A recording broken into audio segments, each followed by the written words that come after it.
This good or bad? Okay. Okay. You guys ready? Not really, but Ready? not really. I'd like to call the meeting to order, and if you'd please rise for the Pledge of Allegiance. Pledge allegiance to the flag of the United States of America and to the republic for which it stands, one nation, under God, indivisible, with liberty and justice for all. Thank you. Madam Clerk, roll call, please. Trustee Todd Lloyd. Here. Treasurer Clee. Present. Trustee Leverett. Present. Supervisor Miller. Here. Trustee McIntyre. Here. Clerk Triplett present, and Trustee Byrd. Present. Thank you. Are there any additions or deletions to this evening's agenda? I don't think so. Are there any corrections to the minutes of the October 6th meeting? From, let's see, yeah, October 6th, any correction? I have to be Oh, excused. thank you. Can I be excused from this? I skipped right over that. Treasurer Clee wants to be excused. Sure. So we have no corrections to the minutes? All those in favor of approving the minutes from October 6th signify by saying aye. Aye. Thank you. I'm going to go back up because I have overlooked the moment of silent reflection. I'm going to ask for a moment of silent reflection, and I would ask that everybody would remember our Police Chief Brad Wangler's mother passed away suddenly and unexpectedly, so please keep her in your prayers, their family.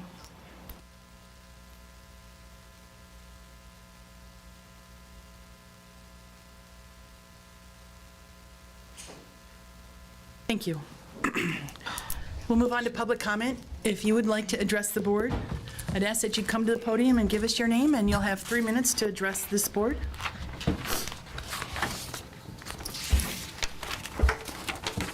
Hi, my name is Beth Ann Bodker. I live in the Western Hills subdivision, and my husband and I do a lot of walking in the neighborhood.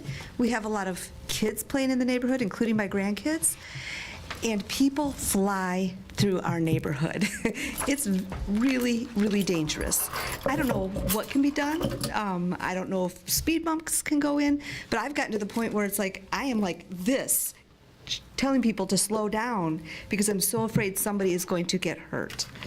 So I'm just throwing that out there, hoping something that can be done. Thank you. I didn't get your first name again. Beth Ann. Thank you, Beth. Thank you. Would anyone else like to address the board?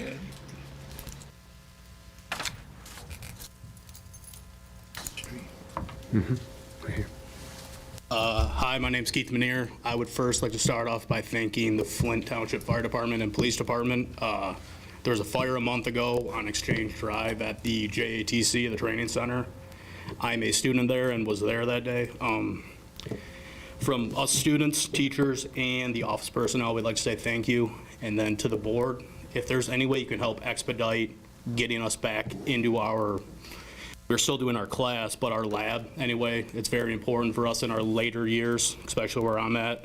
We don't have any of that stuff to work on anymore. So if there's any way you could help out Rick, who's our training director, that would be greatly appreciated. Thank you. Thank you. Thank you. Is there anyone else who would like to address the board at this time? No? Move on to reports. So I have a few things. One is our road projects for repair, spot repair, and some total repair. It's a mill and pave, and the board approved the work to be done on Sulgrave, Dixon, Hanson, Wheatland, and I think, is there any others, John, that are being repaired right now? So I see that they've done some milling, they've done concrete work, and the paving that they'll lay down will go down. The project's scheduled to be completed the first week in November. So I'm glad to see that happening. I ask again for anyone with trash when they're putting it out, don't put it out till the night before, which would be Wednesday evening. The MTerra makes a request that you have your trash, recycling, yard waste out at 7 a.m. because They do change routes. They do have different employees, and they may not come right at 7 a.m., but if they have picked up later in the day, they can come around and pick up at 7. And they do have cameras on all their trucks, and if your trash wasn't out, they'll pass it by. If there's an issue with the pickup, if the trash can is loaded too heavy, over 50 pounds, if there's items in recycling that can't be recycled, like styrofoam, for instance, pizza boxes, they won't pick it up. However, they are supposed to tag the reason why, they're supposed to tag the can, that the reason why they didn't pick up. So if they haven't done that, you can call us, or, you can reach Dan on Facebook on the Crime Watch page, but you can call the office, 810-732-1350, and make the complaint, and we can get a hold of the representative to see if, what we can do to help. A reminder that yard waste is discontinued for pickup the last Friday in the month of November. So get your leaves raked and get them out to the road in either the brown bags, or they can go in a garbage can, as long as it's labeled, whether you paint it on or we have stickers for recycling and yard waste, but that's how that's done. I'm sure everybody knows that.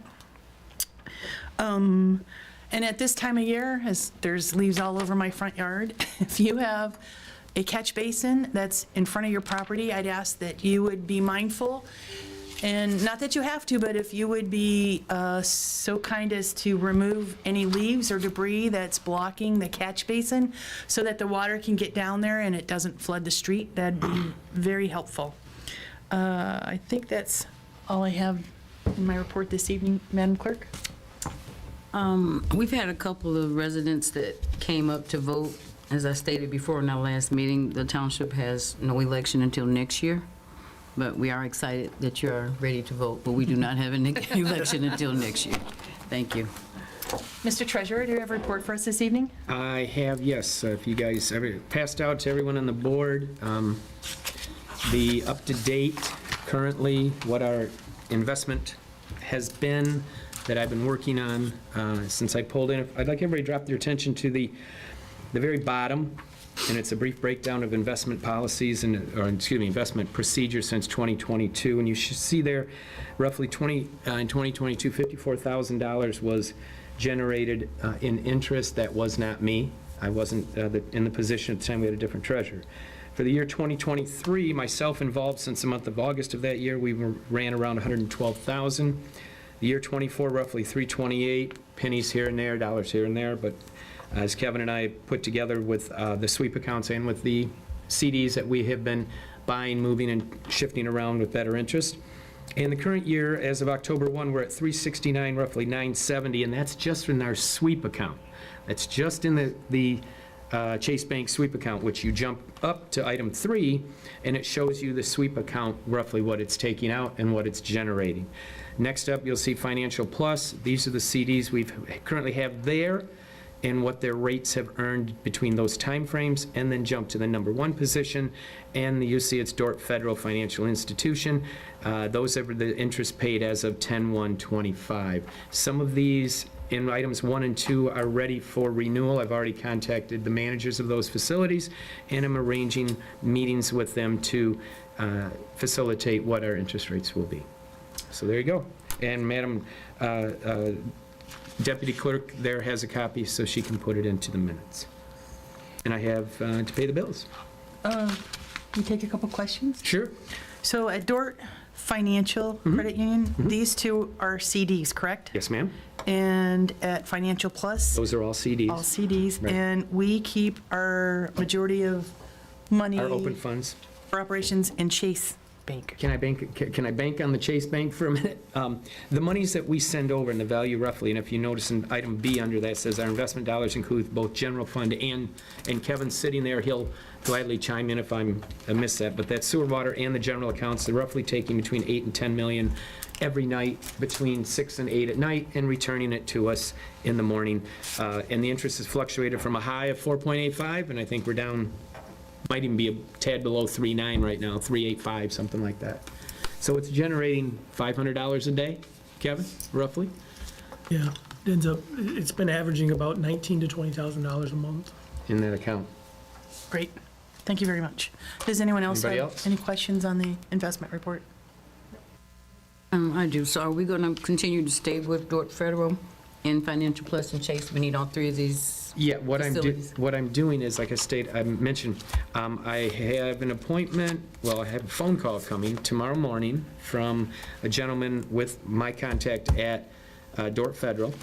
He wants to let us know what the renewal rates will be starting November 1.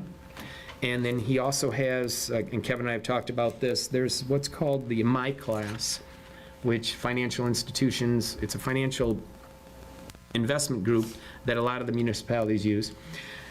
Dordt Federal and Financial Plus are both begging for community money because they're in the community. So what they're willing to do right now, and I'm meeting with him, if it happens, it'll either be Wednesday tomorrow after 4 or Thursday between 1 and 2:30. They're offering anywhere from 1.5% to 2% higher than My Class if we will take our funds with them. So the answer to that is, at this point, I think yes. And I'll keep you all in the loop, so thank you. Good Yep. job, Treasurer. Thank Any you. other questions for Mr. Treasurer? No? So. Appreciate that. Thanks, Tom, for that. Yes, ma'am. Now we will move on to trustee reports. Ms. Leverett, do you have a report? Yes. I'd like to just take a minute to I do have something say a else. word of prayer. Wait a minute, Tom got something else. I don't want to take your thunder. No, go ahead. He might be doing it. Did I miss it about Brad? No, she already said it. Okay, I apologize. then. That's all We right. have one more. Did Barb mention? Okay. There's one more. Barb, before he goes, did we mention about the other gentleman besides Chief Wangler's mother? Our longtime helper over at the Go seniors? ahead. I wasn't going to do it tonight. Okay, never mind, I'm sorry. Go ahead, Gino, I apologize. Both of those were, Somebody that passed away? never mind. Continue, Mr. Sorry. Can Trustee you Leverett. interrupt? Was That's all right. We can incorporate it in what I was getting to say or do. I'm going to take 1 minute to say a little prayer before I get started. We're going to bow our heads for ones that would like to. But Lord, we thank you right now for this time, Lord God, in this space. But Lord, for whoever has passed away, Lord God, bless them right now, bless the families, and Lord, bless each and every one of us to be like-minded in our endeavor. And we thank you right now in the name of Jesus. Thank you. Amen. And I'd like to continue and talk. Supervisor Miller already addressed the garbage pickup, but I'd like to talk a little bit more about these here grass clippings. Those grass clippings are creating a hazard as soon as the weather gets a little worse than we expect. And that's going to be to the respect of when those grass clippings grow up, they grow up as weeds. And that's going to cause some ice damming during the winter time. And we know we don't have sidewalks in the township, so therefore everybody walks in the street, and they're going to be alongside the curb, and that way you could cause a trip hazard as being worse, a slip hazard.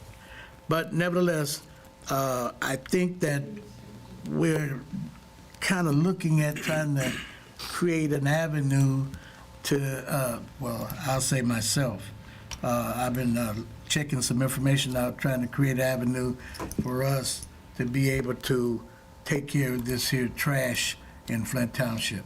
It's a huge problem that I've noticed, and I don't know if the people are intentionally doing this here, because it looked like it gets to be more and more and more and more in all the wrong places. We riding right down Dye Road, and we got a piece of boxes on Dye Road. So I think that we need to pay a first-class attention to that. Let's talk to our neighbors, friends that come in and try to corral it, because it's bad. I was in Milford today, Milford Village, and they are able to have all of these here trucks come through and sweep up all this here trash and all this kind of thing. So I think that is something that we need to really look at and pay attention to, because it's getting worse.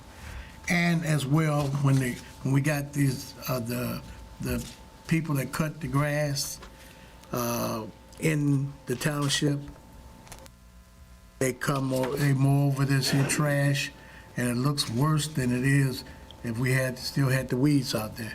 So those are just observations that I've made, and we need to kind of take a look at it and talk to each and every one of our friends and relatives.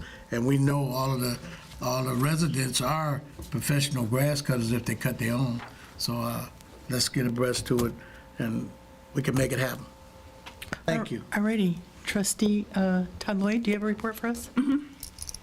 I just wanted to update the residents with, from the desk of the County Board of Commissioners Chairman Delrico Lloyd. He had put, there was a letter out informing the residents of Genesee County about the city of Flint, Flint water crisis. And I know we're in the township, so we're not necessarily affected by that.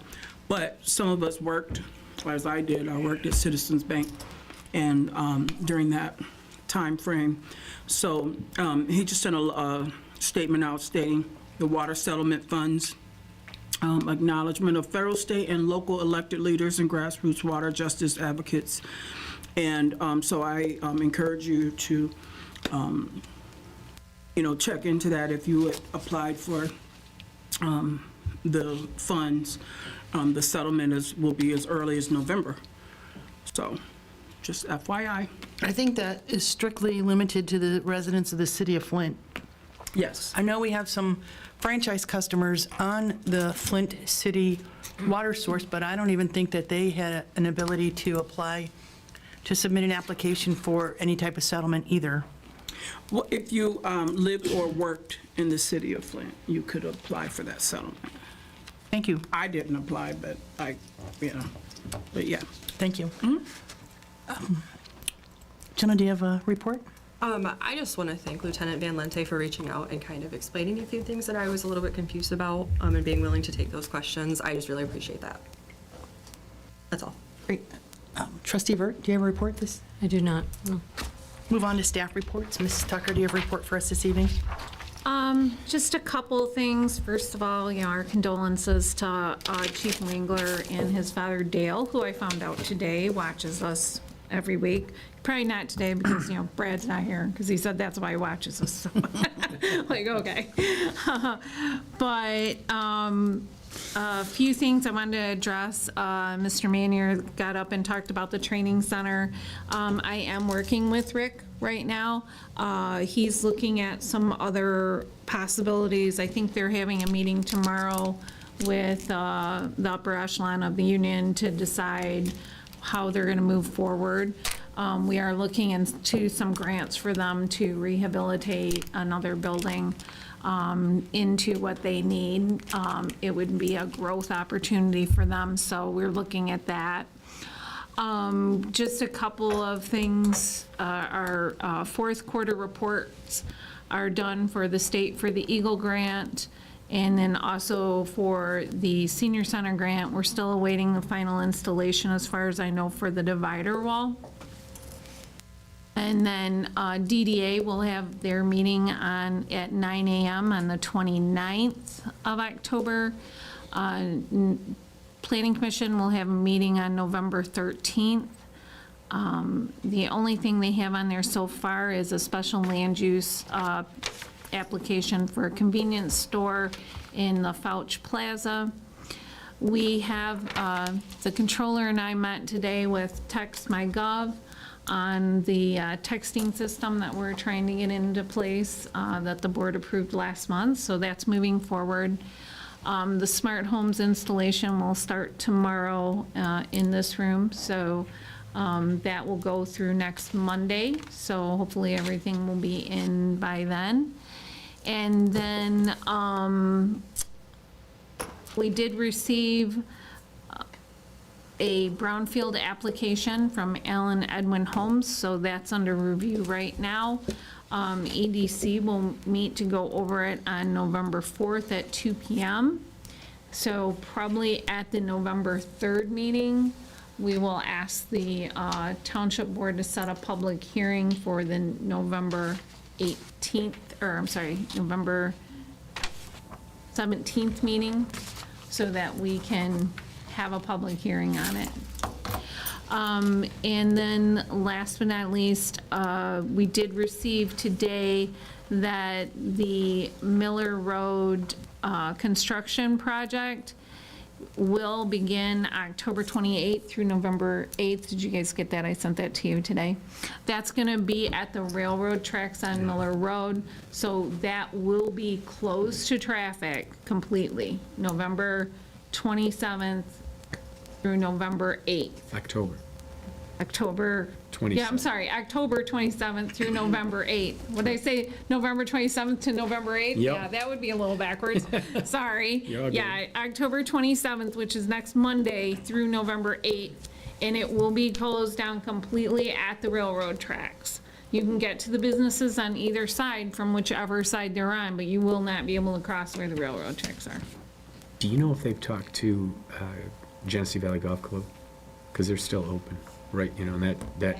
I have no idea, they're not in the township, so, I don't know. Part of it is. I know that, when I talked to Swartz Creek about it last month, they were like, they haven't said a word to us, so we had asked them to let us know, so that I could let the chiefs know, and didn't get anything till I got the. Press release The today? press release today, so. Is that on our website?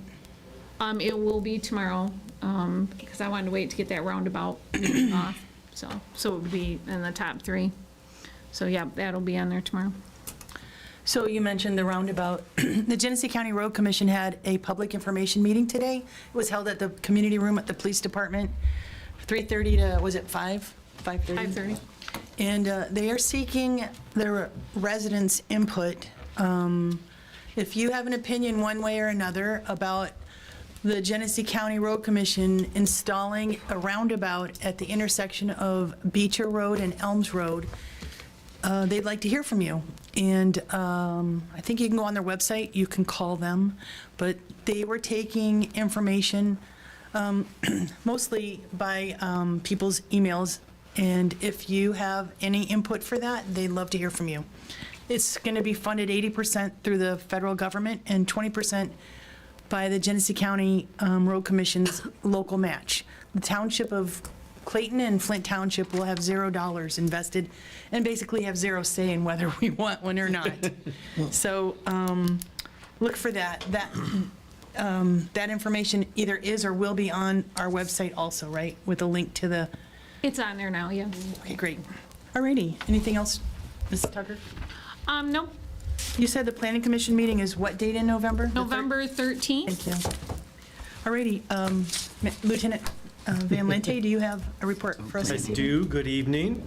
Good evening. I am here obviously because Chief Wangler's mother passed away last week, so her visitation was tonight, and then her funeral is tomorrow. I expect to be back to work later this week. In the meantime, since our last board meeting, your police department responded to 1,153 calls for service, which is averages about 82 calls per day. Some of those shifts, 13 of them, we had officers respond to 15 or more calls in a 12-hour shift, and we had one officer somehow manage 21 calls in a 12-hour shift. Just the time of year and the staffing we're at. Just want to touch on a couple calls. On the evening of the 9th, we responded to Cambridge Square Apartments for shots fired, learned that 2 individuals had shot at each other, but at the time didn't want to cooperate. Discovered some evidence, some surveillance footage, and later took one of the shooters into custody and recovered a handgun from his vehicle. On the afternoon of the 13th, if you were driving down Bristol Road, you couldn't because we had the road shut down. CN Railroad found what they thought was a pipe bomb on their tracks. They called the Flint City Bomb Squad, who responded, neutralized that package, and learned it was not a bomb. However, we did shut the road down just as a precautionary measure. On the evening of the 16th, we responded to Walmart for a retail fraud. Got into a car chase with those suspects. They gave up, and we took them into custody a short time later. And then just recently, the very early morning of the 18th in the 1200 block of Riviera, the homeowners woke up to the sounds of gunfire at their house. Their house was intentionally shot up multiple times by an individual hanging out of a vehicle, and based on surveillance footage, what we know about the homeowners and our history with drive-by shootings, very clearly targeted the wrong house. So this is very clearly a gang-related, probably retaliatory shooting. We get these a couple times a year. They just shoot the wrong house. What street was that? On Riviera. So it had nothing to do with it.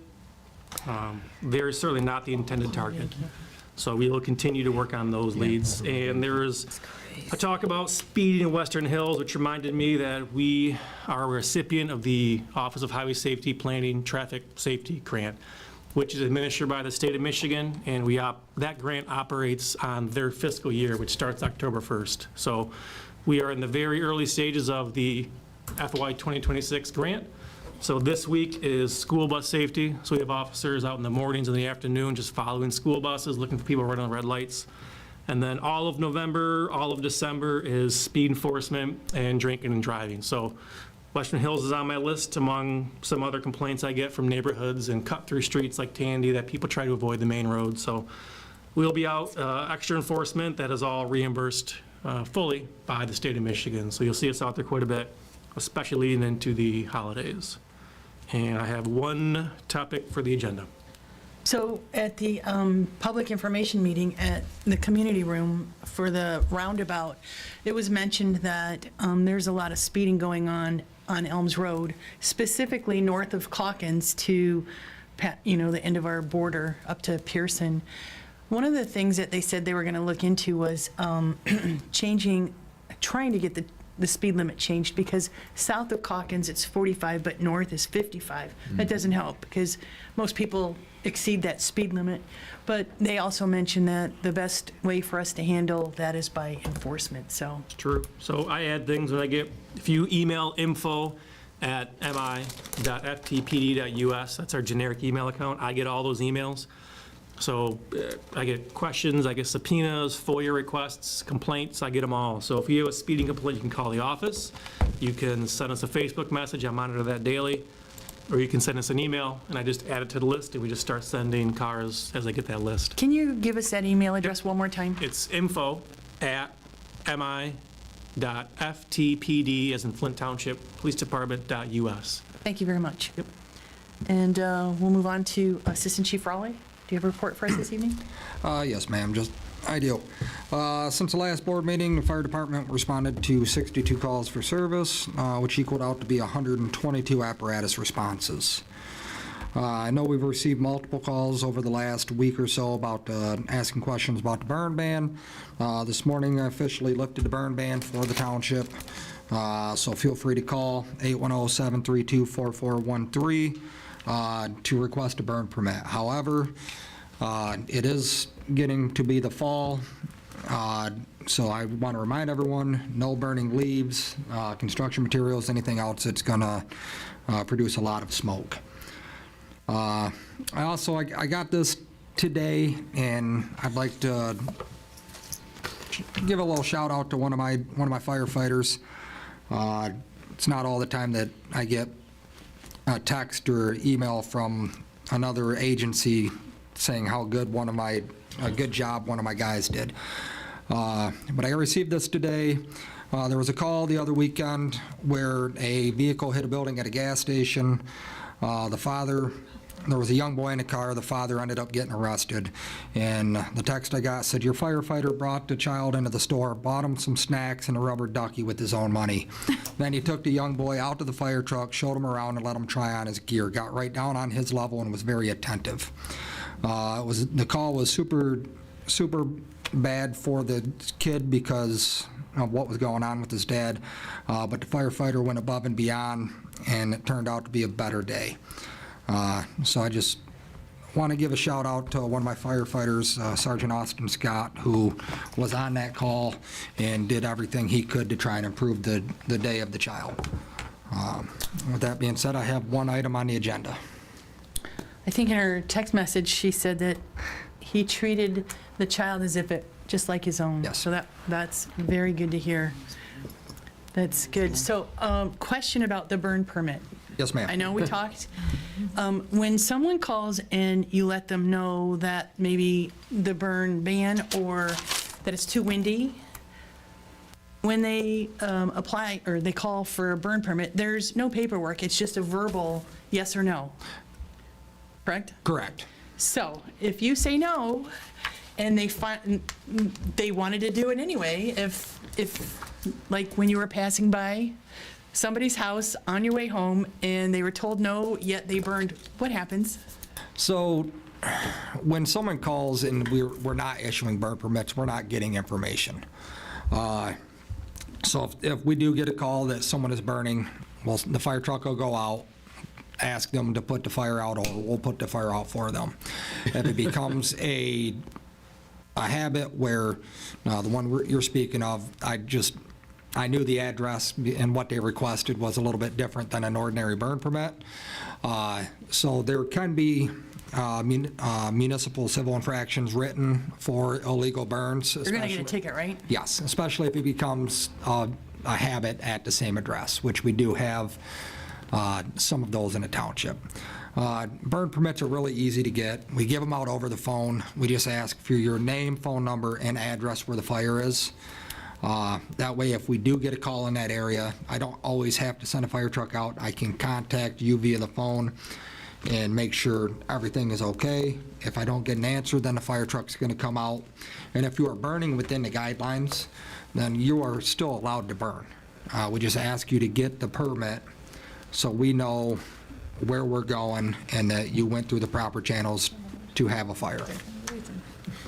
But if they've been told no, then there's going to be a consequence, correct? Yes, ma'am. And people would be surprised the number of people who anonymously call because they've seen smoke and you get alerted, correct? Correct. Okay. Just a warning. Alrighty, thank you. And you have an item on the agenda, and Mr. McIntyre, do you have a report for us? I do not have a report, but I have 2 items on the Okay. agenda. Great. So, committee reports, we don't have one today. Can we move on to number 9, payment of bills? Thank you. I have a motion before you. The following resolution is stated as it is written, to approve the payment of the invoices in the amount of $21,859.87. In addition, I know we will all acknowledge the payment of the invoices and the tax distributions in the amount of $1,169,033.64 as authorized by the board's purchasing policy. And that's your motion. Is there a second to the motion? Todd Lloyd? Alrighty, any questions for Mr. Treasurer? Hearing none, Madam Clerk, roll call please on the motion to pay the bills in the amount of $21,859.87. Trustee Vert? No. Trustee McIntyre? Yes. Clerk Triplett, yes. Supervisor Miller? Yes. Trustee Leverett? Yes. Treasurer Clee? Yes. Trustee Todd Lloyd? Yes. That's it. I think that's everyone. Thank you. Alrighty. Madam Clerk, do we have any correspondence or informational items you wanted to share with us? Other than the same thing, Attorney Nessel is really trying to protect, I guess, the residents in regards to a lot of scams doing with social media. And so she sent out another alert, just basically saying that scammers are getting more and more sophisticated and often use social media to find consumers. So just be very careful clicking on certain icons, or if you're not familiar with it or you don't know what it is, Don't do it. Don't do it, because it could cost you a lot. So just be very careful, residents. Move on to number 11 is first reading of the ordinances. It's our first reading. One is for, A is for the utilities update, and before you, on the first reading, just drawing your attention, I'm sure you've seen it, that the changes that were made are highlighted in yellow. That the billing period, in the event the charges for a quarterly billing period shall not be paid, instead of 60 days, it's 30 days. Following the date of the charges become due, then the water supply to such premises may be discontinued in accordance with policies. And then it goes on to say, including liens and penalties. That's highlighted. Under section 16.3-77, it's changed from 60 days to 30 days delinquency, including liens and penalties. And then lien enforcement, the change, that whole section's highlighted, so please read that. It'll come before the board at our next meeting, and we'll be voting on that at our next meeting. The next one is the cemetery ordinance. It's before you. This is the first reading. You'll notice all the changes are highlighted in yellow. Please review, and if there's any questions, bring them, because this will be coming to the board on the November, is it 3rd? 6th? 17th, November 3rd. November 3rd meeting. So we could discuss it at our work session if you needed to, but please review. Thank you. Do we want, never mind. We move on to action item, oh, it's public hearing. Yeah. Number 12 is our public hearing for our 2026 budget. Right. If anybody would like to speak during the public hearing, it's limited to the discussion of the 2026 Budget Appropriations Act resolution, which is our budget. So we'll open up the public hearing now at 6:36. And if you'd like to address the board, we'd ask that you come and give us your name and address, and you'll have 3 minutes to address the board in regards to the budget for 2026. Anybody?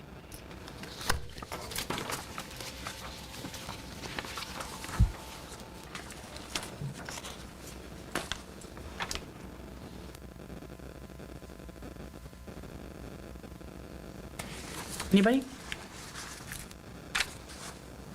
So this will be the last chance to speak during the public hearing on our 2026 budget. What time is it?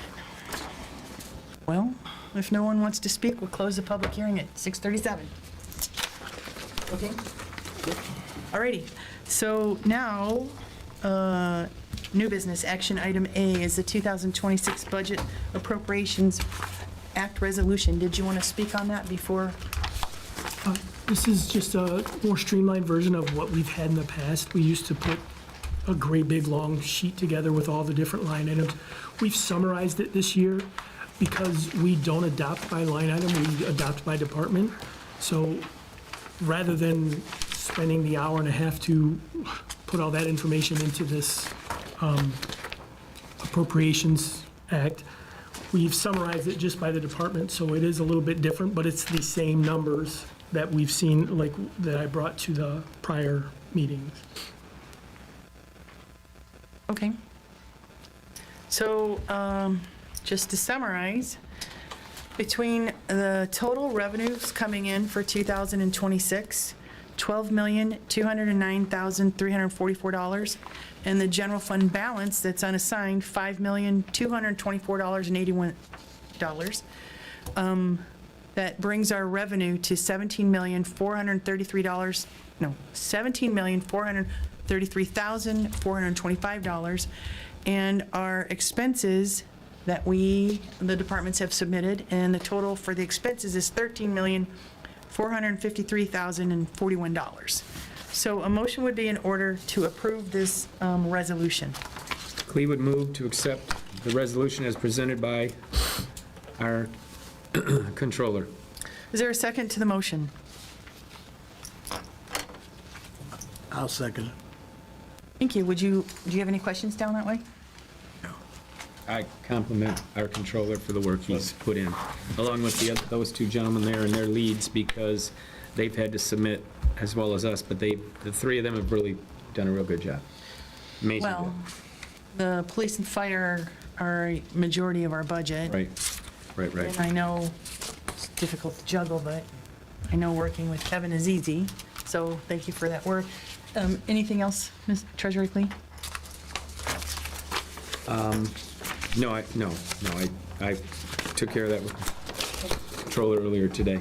Trustee Leverett, you made the second to the motion. Do you have any questions or discussion? Well, I'm just going to make a compliment as well. I think I talk with Kevin from time to time, and it appears to me that he's doing what he needs to do. I'm looking at the figures, and looks good to me. All righty, down this way. You have no comments or questions? Trustee McIntyre, no? Trustee Vert, you're all set? Trustee Todd Lloyd, any questions, discussion? Nothing? Really? Righty, we have a motion and a second to approve this resolution. I've mentioned the revenue, $17,433,425, and the expenses is $13,453,041. We have a motion and a second. With no further discussion, Madam Clerk, roll call, please, on approving the 2026 Budget Appropriations Act resolution. Treasurer Clee? Yes, ma'am. Trustee Todd Lloyd? Yes. Trustee Leverett? Yes.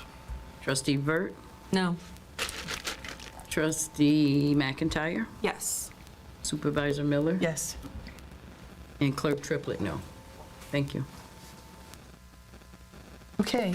1, 2, 3, 4, 5. I count 5 yes, 2 no, so majority rules, Majority that rules, that passes. budget passes. Correct.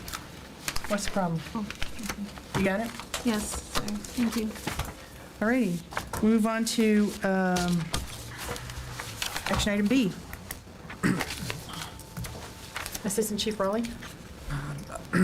Yes, ma'am. So after review of the current inventory and our firefighting gear, we are requesting the purchase of 9 sets of fire gear from Dingus Fire Company for a grand total of $39,041.55. Turnout gear is vital for the protection of our personnel and allows us to safely and effectively perform firefighting duties for the benefit of the community. Traditionally, we try to replace a few sets of gear annually to ensure our firefighters are properly equipped and reduce the large cost of at one time. However, we had 6 firefighters, newer firefighters graduated the academy. All 6 of those firefighters needed to be fitted and outfitted with new turnout gear, and I also have 3 firefighters that have gear that is going to expire this year.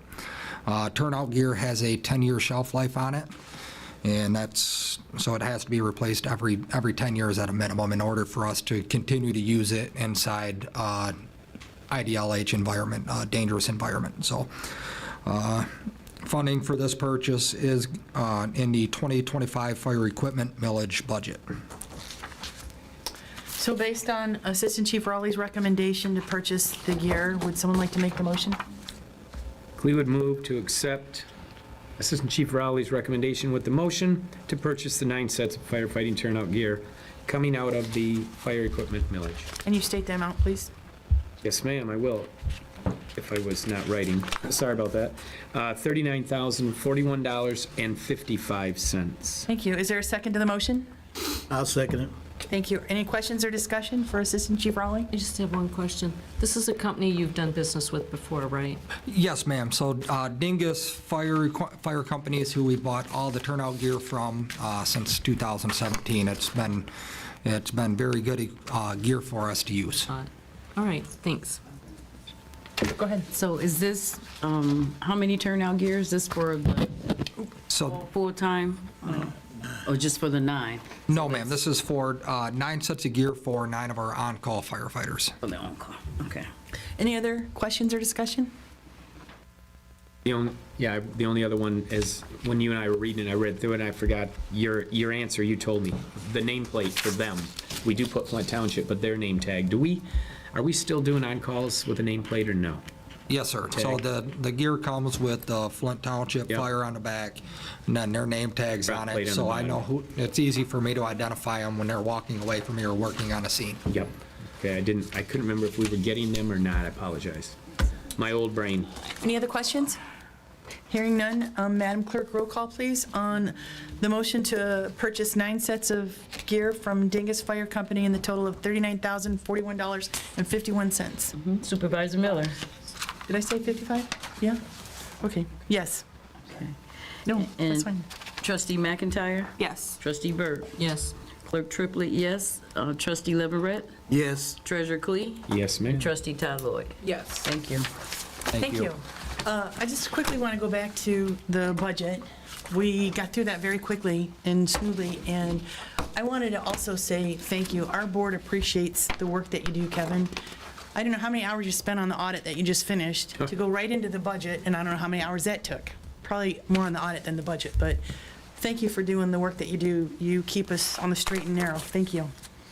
All set on action item B. We move on to action item C, Lieutenant Van Lente. Good evening. Again, I will also commend Kevin as I go to him for all my hard questions, and he answers them, so it helps. Before you is a request to purchase some equipment to upgrade our body camera system. Back in 2022, the Township Board approved the purchase of all new in-car and body-worn cameras from a company called GTAC. They've been a great provider for us, and their equipment's been great, but much like any piece of equipment, technology starts to fail in these. We've had to use a lot of warranty returns, which they've been great about, but their warranty is nearing the end of shelf life. And anticipating a future upgrade to the newest model of their body-worn camera system, we are required to purchase some new charging stations. The new body camera systems have a better camera, a longer lasting battery, but somehow they managed to put in a smaller package. So the current charging ports will not fit the brand new cameras that we're anticipating getting. So to accommodate the new cameras, we need to purchase the following. We have 19 marked patrol cars, and each one has a single port in the patrol car. So when the officer starts the shift, they take their body cam, dock it in that port, and that syncs the body cam to the car.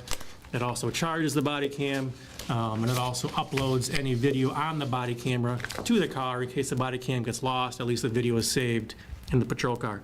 So you have to purchase new ports for each patrol car. Secondly, we have to purchase 19 magnetic quick-release cables.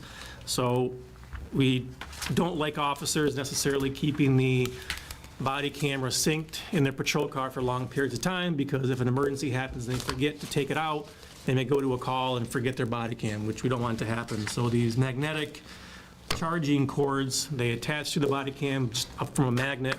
So if it's charging, because these batteries won't last a full shift, and they need to jump out of a patrol car, it won't damage the body cam. It just simply disconnects, and it prevents any damage. And then lastly, we need to purchase multi-port docking stations. So just imagine a big block with a bunch of ports in it to put the body cams. And this is at the office. This is what charges the body cams overnight, or during the day, I guess, for night shift officers when they're not working. And it takes the hours of data on the body cam and uploads it to our server.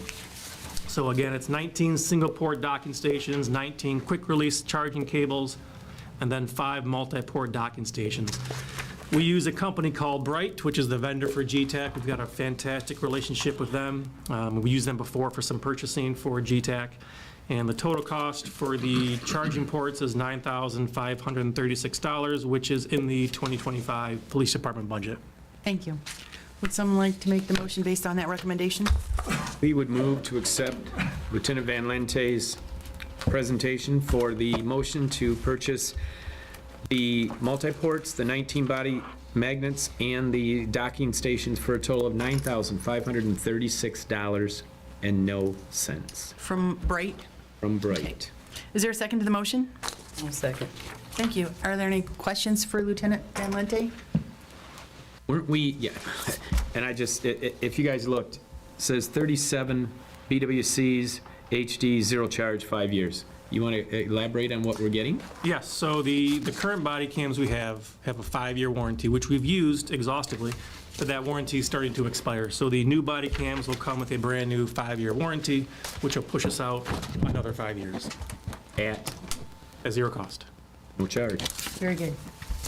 Any other questions or discussion? Great job. This way, no?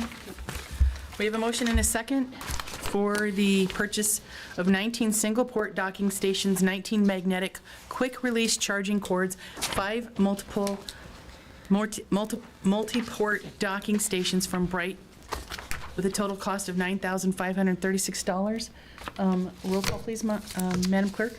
Trustee McIntyre? Yes. Clerk Triplett, yes. Trustee Vert? Yes. Treasurer Miller? I could do that, Supervisor but- Miller? Supervisor Miller, Yes. sorry about that. Trustee Leverett? Yes. Treasurer Clee, Yes, ma'am. and Trustee Todd Lloyd. Yes. Thank you. Got a new title. I'm out. Bye. We move on to action item D. Who put that on the agenda? Is it? Thank you. You beat me to it. What's that? Thank you. Yes, thank you very much, guys. So, action item D, is that the clerk's office?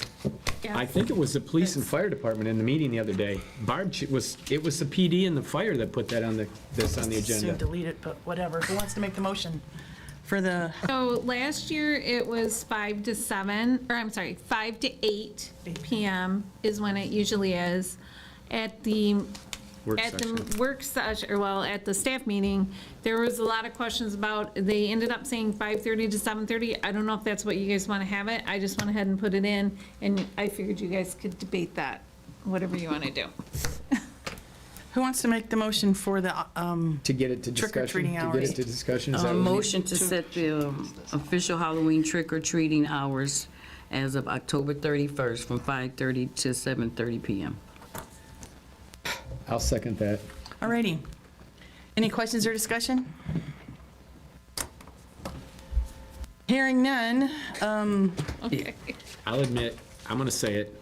I was the first one to say we should shorten it down and move it closer to the 5 o'clock hour because it's getting dark so quickly and you know, we still do get kids out there, but I'm what the time did you one, want it to end? I'm the one that argued the point of moving it to 5:30 to 7:30. So that's the motion. Instead of 5 to 8, yeah. So I'll take the hit for that if anybody wants Is to there any yell. further discussion? So it's 2 hours, you're saying it's Yes, not ma'am. long enough? It's or- too No, long. I said, my thought was move it closer to 5 o'clock to get it a little more daylight, which we don't have. But last year it was 5 to 8, which a lot of people complained and said it was way too late. People were still banging on their doors at 9. So by getting it away from the 9 o'clock hour, getting it easier on us old people who might turn the lights off and go to bed. I don't know. Himself? I'm not sure. So we have a Talking to motion, myself? Yeah. Well, you said, oh. we have a motion to set the Halloween trick-or-treating hours as, for October 31st from 5:30 PM to 7:30 PM. Now, if there are some young kids that go out from 4 to 5, that's completely okay, right? But after 7:30, we'd like everybody to go home and eat your candy, Those high right? school kids need to be getting in bed so they can get up to school the next day. Alrighty, so all those in favor of approving the trick-or-treating hours for October 31st from 5:30 PM to 7:30 PM signify by saying aye. Aye. Aye. Those, everyone, those opposed, same sign. Aye, which means nay. I just thought we were gonna get a roll call vote on that one. Ban Halloween. Doc- So we're Oh, that's done right. That's with your our favorite. action items. Number 14 is the announcement of the next meeting, which is November 3rd, here at 6 PM. And if there's no further business, and without objection, we'll call the meeting adjourned. I'm coming by your house trick-or-treating too. My lights are going to be out. No one.